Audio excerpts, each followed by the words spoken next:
नमस्कार, मु Jayashree blessing team Bhubaneswar the untold story of Sita जीवनर अकुहा कहानीर आमे पार्ट 2 चैप्टर 2 अर्थात द्वितीय अध्याय प्रथम खंडरे पहुँचीचे। एथिरे फाइंडिंग सोमा अर्थात सोमांक अनुसंधान विषय रे आगको बढ़िबा।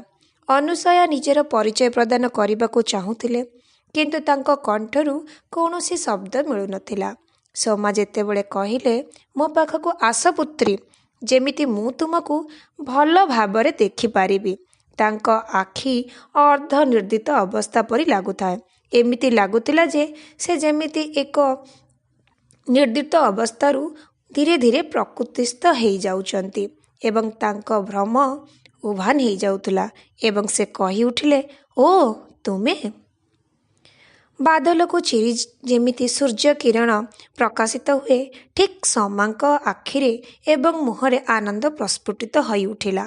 से अनुसया चेहरा को निज हाथर कमल स्पर्श देई अनुसया को जेमिति विस्तृत भाव में जानिबा को चेष्टा करुचंती सेमिति आउंसु थांती एवं आउंसु आउंसु हठात तांकर जन्म मुखरे थिबा एक जन्म तिल चिन्ह रे रहीगले, अटकी गले।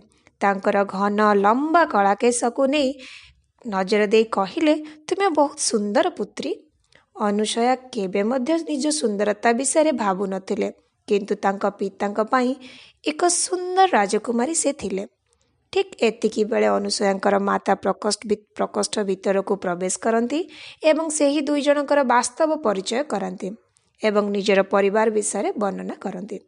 सोमा तांकर स्नेह और प्रेम को विस्तार करुथांती। सोमांकर कथा एवं प्रतिक्रिया गुड़ी को अनुसया मंत्रमुग्ध सम्मोहनकारी भली तांकु लागुथिला।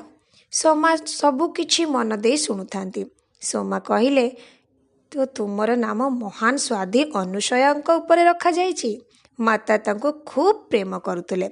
एहा सुनी माँ कहिले, हाँ, जे अत्रिय ऋषिंकर निष्ठावान पत्नी थिले।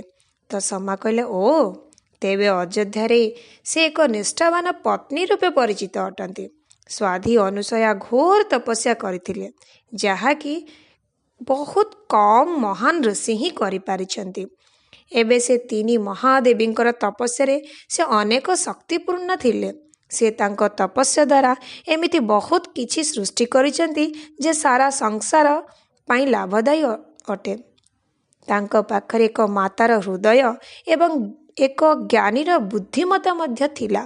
तांको पाखरे प्रेम एवं बुद्धिमतार एक एमिति समन्वय थिला जे से माता को लंका बास पाई तांको संपूर्ण भाव में प्रस्तुत करि पारिथिले।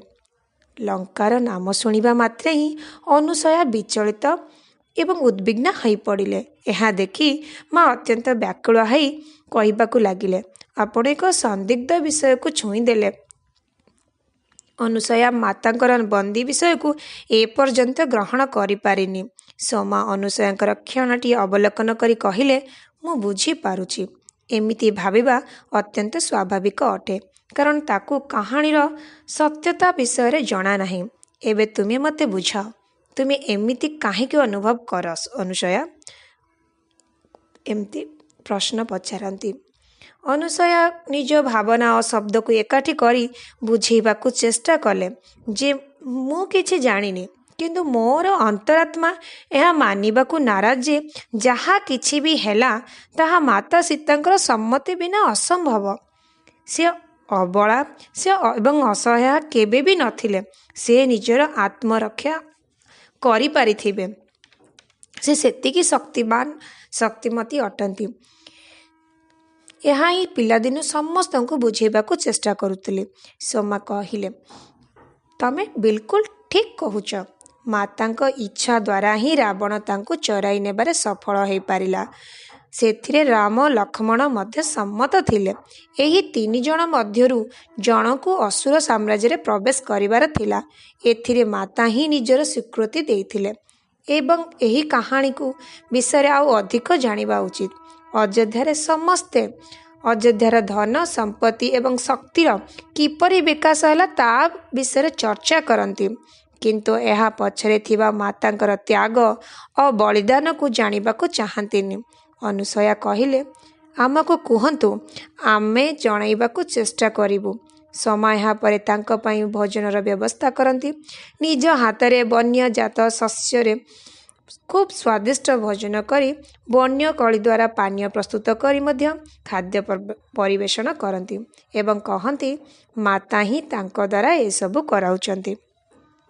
ମା ଓ ଅନୁସୟା ଯେବେ ବି ଏ ବହୁ ସ୍ୱାଦିଷ୍ଟ ଭୋଜନ ଗ୍ରହଣ କରୁଥାନ୍ତି, ସେତେବେଳେ ଜଣେ ତପସ୍ୱୀ ସେଇ ବାଟ ଦେଇ ଯାଉଥିଲେ।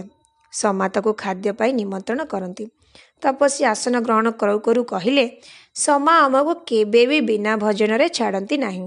ସମା କହିଲେ, ଯଦି ମୁଁ ଭୋଜନ ନ ଦେବି ତ ମାତା ମୋତେ କ'ଣ କହିବେ? ତାଙ୍କ ପକ୍ଷରୁ ମୋତେ ତ ପୁଣି ତାଙ୍କୁ ଉତ୍ତର ଦେବାକୁ ପଡ଼ିବ।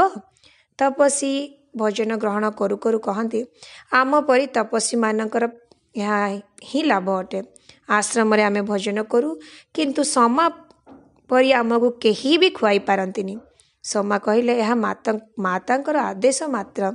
ଯିଏ ବି ଆସନ୍ତୁ ତାଙ୍କ ପାଇଁ ସମ୍ପୂର୍ଣ୍ଣ ସତେଜ ଶସ୍ୟରେ ଖାଦ୍ୟ ପ୍ରସ୍ତୁତ କରି ଭୋଜନ କରାଇବାର ପରମ୍ପରା ଜନକ ବାବା ଏବଂ ରାଣୀ ସୁନୈନା ହିଁ ଆରମ୍ଭ କରିଥିଲେ। ମହଲର ରୋଷେଇ ଘର ସଦା ସର୍ବଦା ସାଧୁ, ପଥିକ, ଆଗନ୍ତୁକମାନଙ୍କ ପାଇଁ ଭୋଜନ ପ୍ରସ୍ତୁତ କରାଯାଉଥିଲା। କେବେ କେବେ ଭୋଜନ ସମ୍ପୂର୍ଣ୍ଣ ସରି ବି ଯାଉଥିଲା।